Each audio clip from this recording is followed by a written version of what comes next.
বন্ধু ওটা বিপ্লব না তাই তো ওখানে কি করতেছো? চল তো গিয়ে দেখি বন্ধু। বন্ধু তুই এখানে কি করতেছিস? নামাজ যাবি না? আসলে আর বলতে হবে না।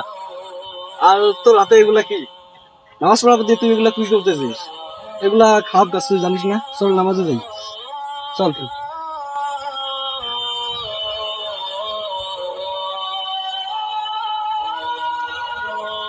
এরকম হাজারো মানুষ আছে যারা শয়তানের ধোঁকায় পড়ে খারাপ পথে পা ওড়ায়, কিন্তু তাদের বন্ধুরা তাদেরকে বোঝালে তারা অবশ্যই ভালোর পথে চলে আসবে।